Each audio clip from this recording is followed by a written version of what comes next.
Tras 2 semanas de uso intenso ya por fin con los nuevos MacBook Air M1, Pro M1, ya tenemos las conclusiones suficientes para haceros una review de estos dos dispositivos, que además, teniendo en cuenta que son más parecidos que nunca, la gama Air y la gama Pro, creo que merece la pena hacerla de forma conjunta y responder las dudas que puedan ocasionarse a los futuros compradores tanto de uno como de otro modelo.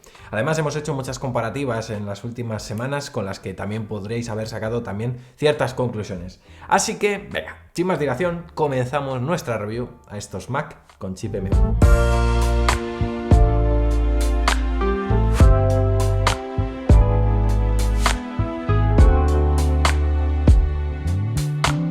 Vamos a empezar hablando del diseño. Un diseño que a simple vista, como habréis comprobado, no ha cambiado nada respecto a las versiones de comienzos de este 2020 que Apple renovó con procesadores Intel. El MacBook Pro cuenta con el mismo diseño externo, el MacBook Air cuenta con el mismo diseño externo.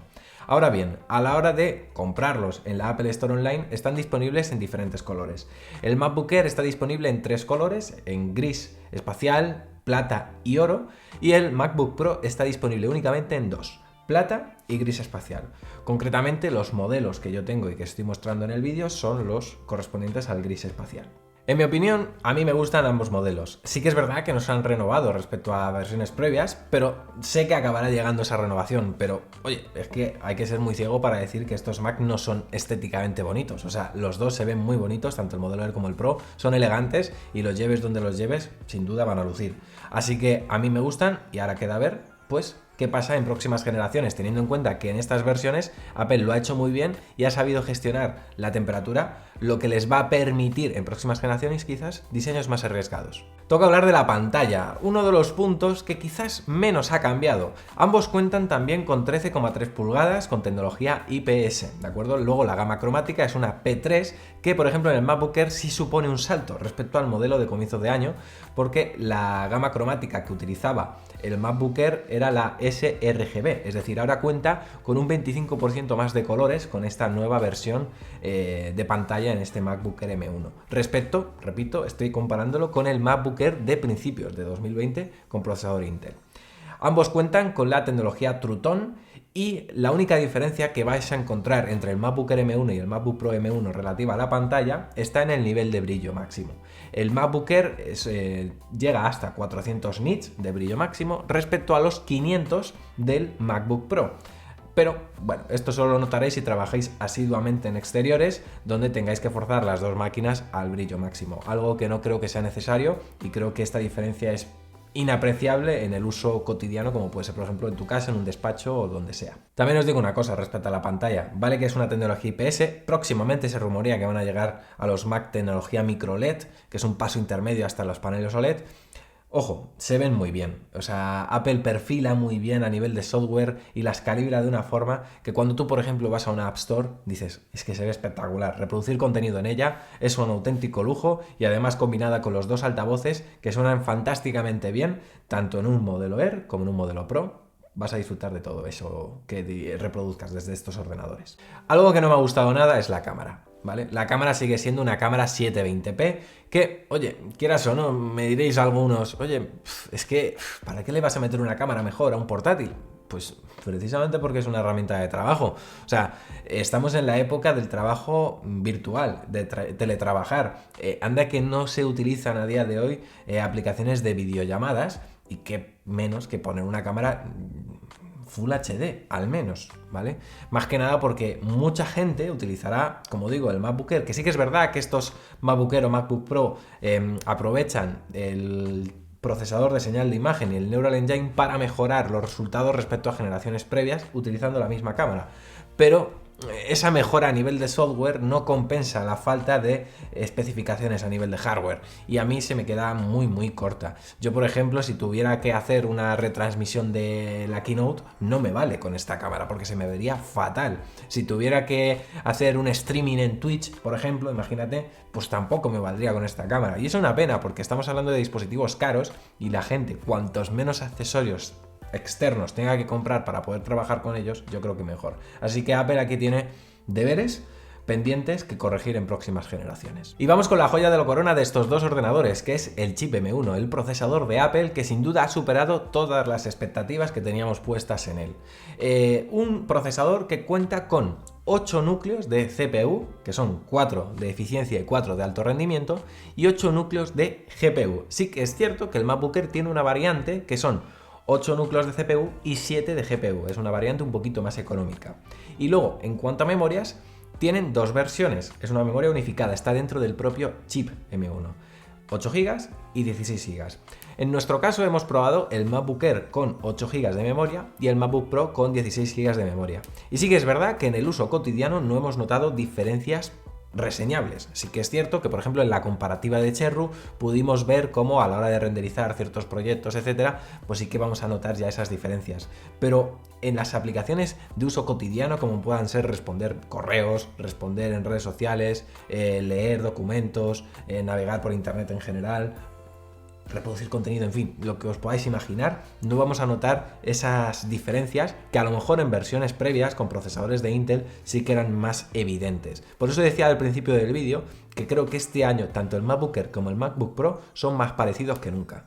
De todas formas, os vamos a dejar en la descripción y supongo que también en alguna tarjetita la comparativa que hicimos con el Mac de Cherru, donde ahí pudisteis ver MacBook Pro con Intel, el más tope de todos, con el MacBook Pro y el MacBook Air que estamos analizando, para que ya veáis sobre todo en estos dos las diferencias que puede haber entre uno y otro y veáis que no son tan grandes, incluso en tareas de alto consumo. Eso sí, donde puede haber diferencias, o al menos pensaba que iba a haber diferencias, era en el tema de la temperatura, en el tema del calentamiento, que es también una de las patas más importantes del chip M1. Y es que ya sabéis que el MacBook Air no cuenta con una refrigeración activa, como sí que tiene el MacBook Pro, que cuenta con el ventilador clásico. El MacBook Air me ha sorprendido para muy bien. ¿Por qué? Porque consigue mantener continuamente una temperatura muy eficiente. No se calienta en absoluto y encima es súper silencioso por la ausencia de ese ventilador. No suena nada, es como cuando usas un iPad. Prácticamente no te molesta nada, solo lo que tengas a tu alrededor. Me ha gustado mucho porque incluso en tareas como por ejemplo renderizar un vídeo o mover un juego, no se calienta. Sube un poquito la temperatura, es comprensible, pero la mantiene en un nivel muy constante y además luego se enfría de una forma bastante rápida. El MacBook Pro, por ejemplo, también me ha sorprendido para bien en ese aspecto, porque a pesar de tener un ventilador, no ha requerido de usar el ventilador en prácticamente ninguna de las actividades que yo desempeño en el día a día. Incluso en la comparativa que hicimos con un montón de aplicaciones de alto rendimiento ese día con Cherru, el Mac prácticamente no encendió el ventilador en ningún momento. Así que gratamente sorprendido, desde luego. Y vamos ahora con uno de los puntos más polémicos, que es el tema de las aplicaciones, que, a ver, sin lugar a dudas, yo creo que antes era lo que más dudas generaba. Y a mí, después de probar los Mac, me ha sorprendido para bien, que es el hecho de que hay muchas posibilidades de utilizar apps que trabajaban bien en Intel ahora con estos Mac con Silicon. Totales, 100%, bueno, 100%, 90%. Es decir, la gran mayoría de estas aplicaciones que no están todavía 100% adaptadas para la arquitectura ARM, se mueven muy bien en los ordenadores con Apple Silicon gracias a Rosetta 2. Rosetta 2 es un traductor que lo que hace es precisamente traducir el código de la aplicación escrita para una arquitectura x86 y la transforma para que sea leída al momento en esta arquitectura ARM.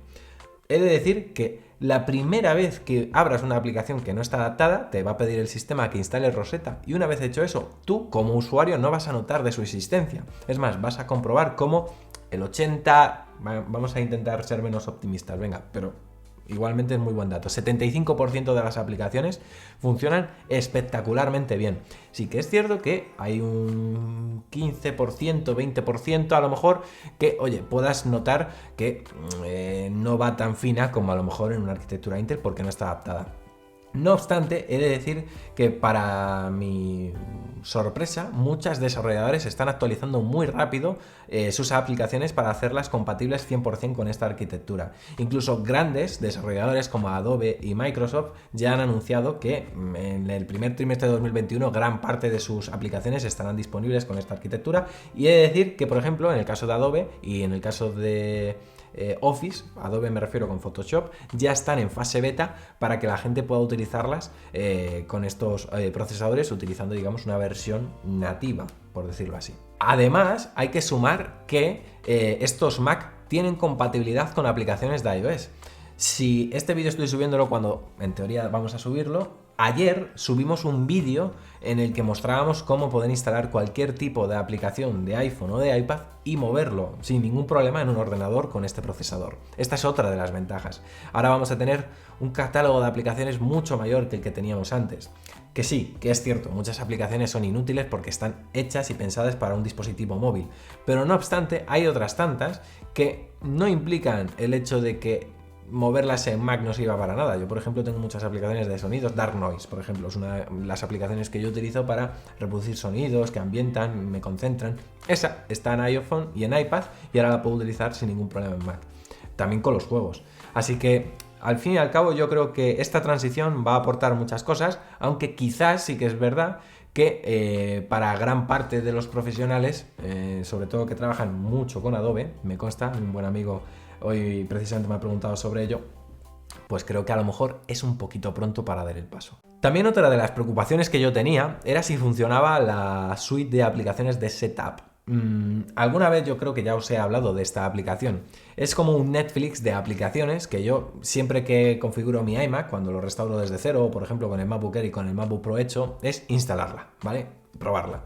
Es una suite que tiene más de 200 aplicaciones de todo tipo, con multitud de categorías, y son aplicaciones de una auténtica calidad. O sea, yo sin duda desde que me suscribí, realmente, como digo, no falta.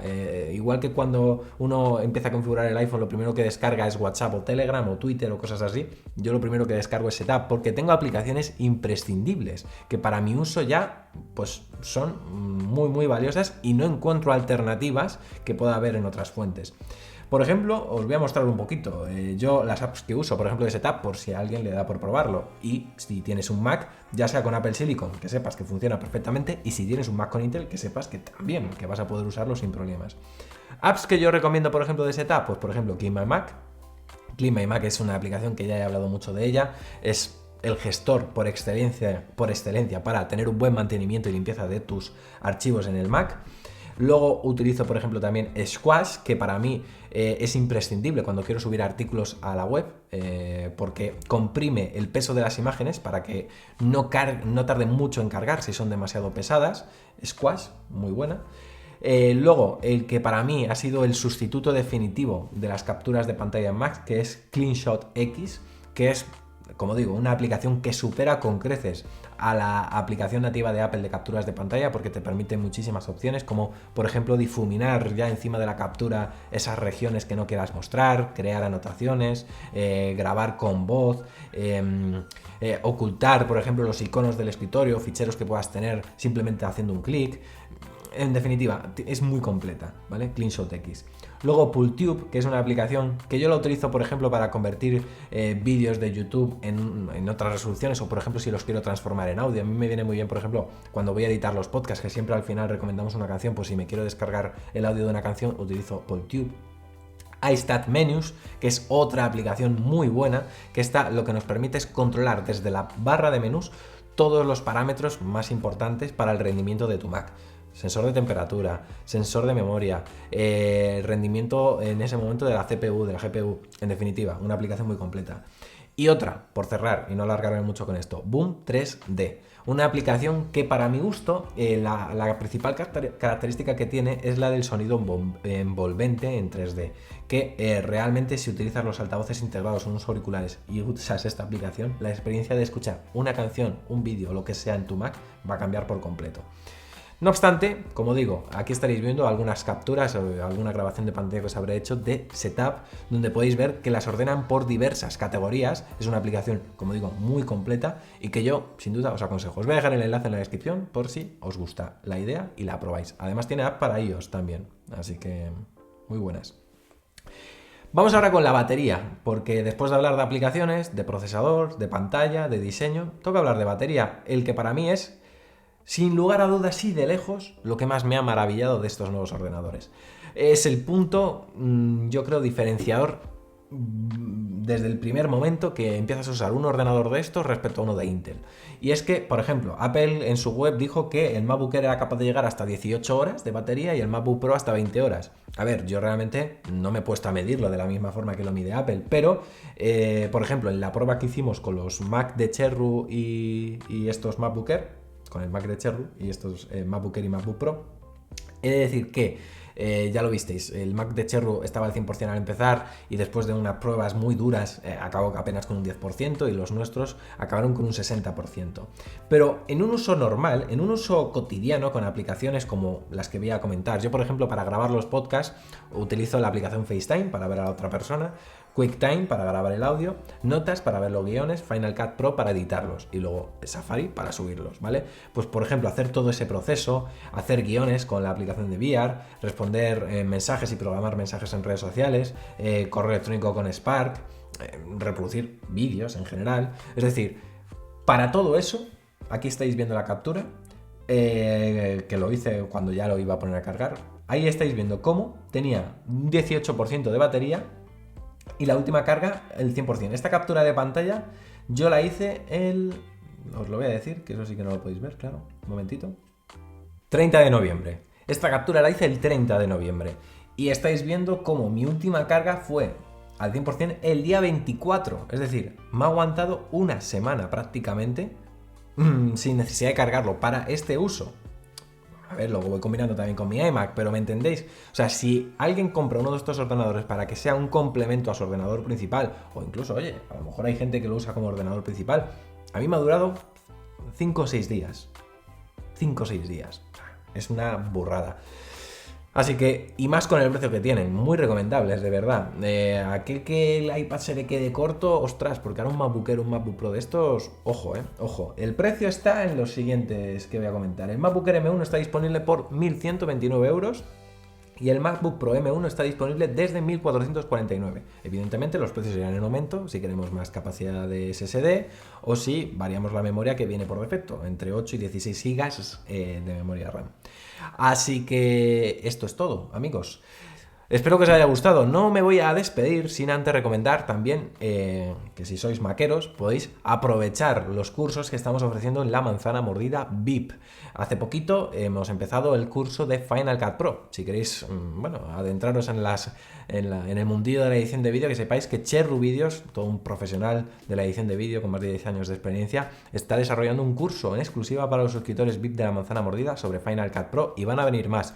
Y también muy pronto vamos a empezar curso de LumaFusion para todos aquellos que queráis editar desde vuestro iPad, y ese curso lo va a desarrollar Fabián del canal de Idearblog, que es desde ya mismo un miembro más de La Manzana Mordida y va a ser profesor no solo de ese curso sino de demás que van a venir. Por cierto, os voy a dejar en la descripción también el vídeo que ha hecho Fabián hace unas horas precisamente sobre los Mac con M1, donde ha arrojado datos interesantes sobre lo que Apple no nos ha contado, pero puede implicar esta transición a los M1, que es muy muy interesante. Os lo voy a dejar, como digo, en la descripción. Fabián, un fuerte abrazo a ti también. Ahora sí, me despido. Si os ha gustado el vídeo, me dais un me gusta, suscribiros para más y nos vemos en próximos, aquí en La Manzana Mordida, porque ya sabéis que yo soy Fernando y prometo hacerlo.